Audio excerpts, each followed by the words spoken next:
he goes to his own website, his own social media platform. I don't even know if anyone else is on it but him. But he writes this. Jesus. He writes, I hate Taylor Swift. Who does that? I mean, honestly. I mean, like, let's for a moment take the fact that he's one of the most powerful people in the world off the table.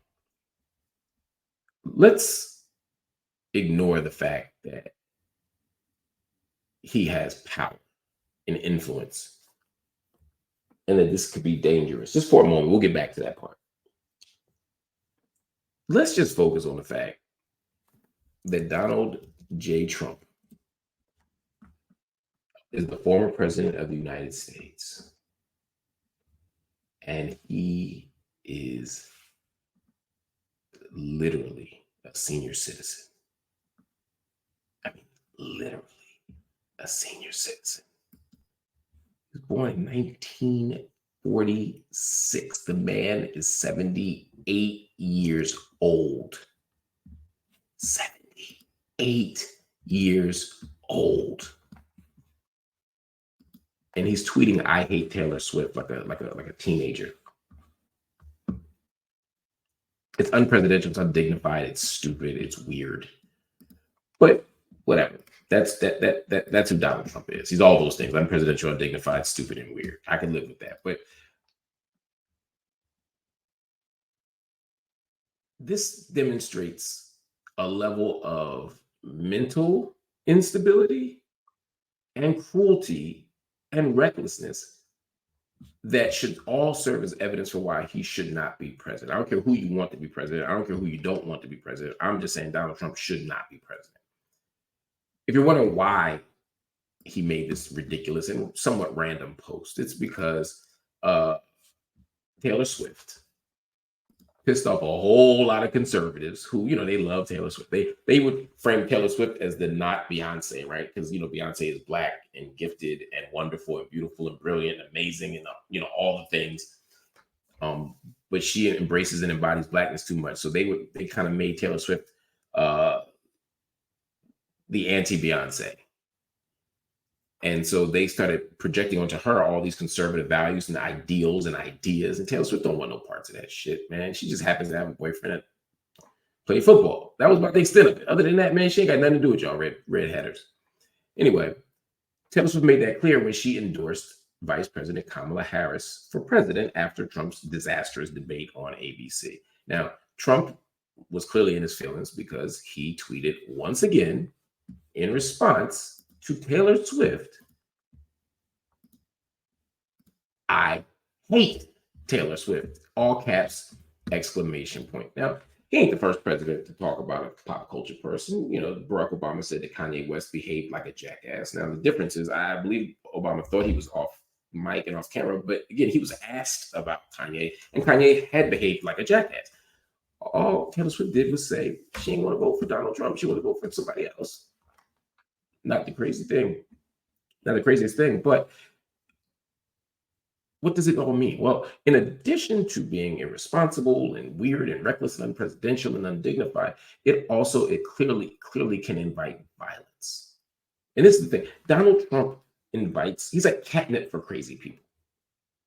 And I'm not trying to stigmatize the mentally ill. I don't mean like people who have legitimate mental illnesses as much as I'm talking about people who, these racist MAGA idiots who decide that if Donald Trump says it, we got to go after him. It's the same people that follow Elon Musk on Twitter. It's the same people that want to hurt, that send me violent threats when I say Caitlin Clark shouldn't be MVP of the WNBA. And by the way, Caitlin Clark got a lot of hate from the right after she hit the like button on Taylor Swift's post. Why? Because it drives them crazy when white people don't, particularly white women, don't fall in line for them. So these crazy people, that's what I mean by crazy. These crazy people.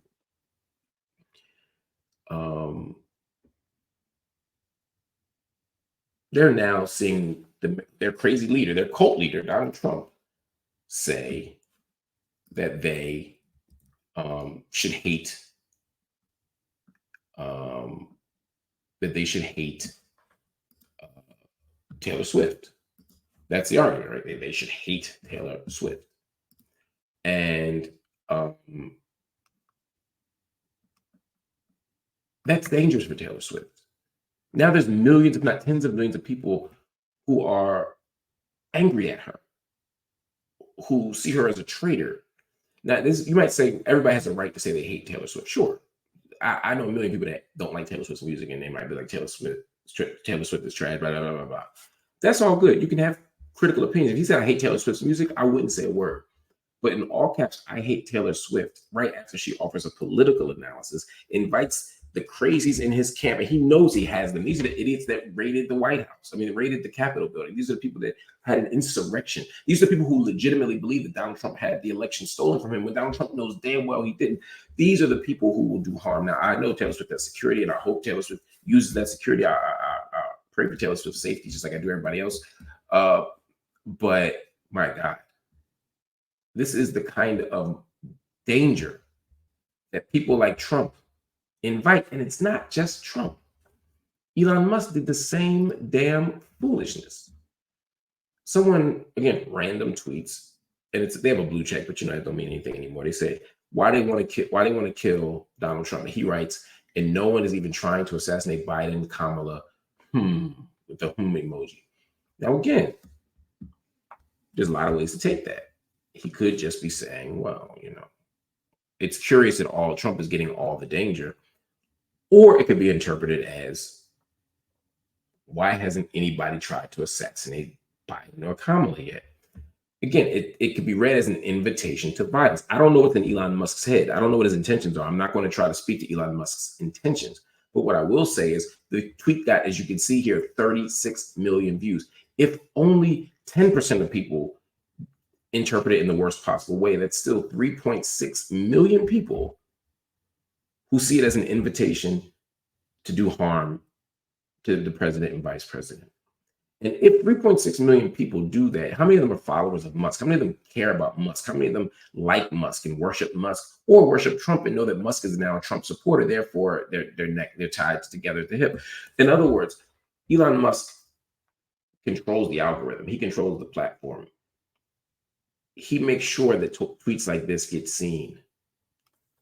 And when they get seen, it is very, very dangerous. Now, Elon Musk usually doesn't back down or stand down, but he did this time, because as soon as the backlash came for this ridiculous tweet, he deleted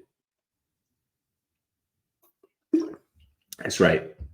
Your boy Elon Musk did a tweet and delete on his own platform. And look, if you write something that's irresponsible or dangerous, you should delete it. You shouldn't keep it up just to make a point. But of course, he wouldn't just say, hey, I went too far, or this was irresponsible. He, of course, always makes it seem like our dumbasses couldn't understand what he was saying, right? Somebody said, he said, turns out that jokes are way less funny if people don't know the context and the delivery is plain text. So he was basically saying it's a joke that y'all didn't get. And someone reasonably responded, tee-hee, I was just joking about killing the president. Hee-hee, I'm the Joker, baby. Exactly. Like, come on, Elon. This isn't about jokes. This is about you making a wildly irresponsible comment. And no, it's not that we weren't smart to get your joke. It's not that your joke went over our head. It's not that you made a poorly executed joke. It wasn't a joke. You made a irresponsible remark that is deeply and darkly dangerous. And the reason why I stress this is because this is the moment we're in. We're in a moment where political violence is real and urgent. I think about the 1960s when we lost so many. We lost King, and we lost Kennedy, and we lost the other Kennedy, and we lost Medgar, and we lost Malcolm, and we're going down to Medgar. I'm not saying that this is that moment, but there are moments where political violence is on a wave, and fortunately, there's better security. It's harder to accomplish such acts of evil, but there are crazy people all over the world on every side of the aisle. Please, family, let's do our best to ratchet down the rhetoric, and also to call out people like Trump and Elon Musk when they do the opposite, when they ratchet up the rhetoric.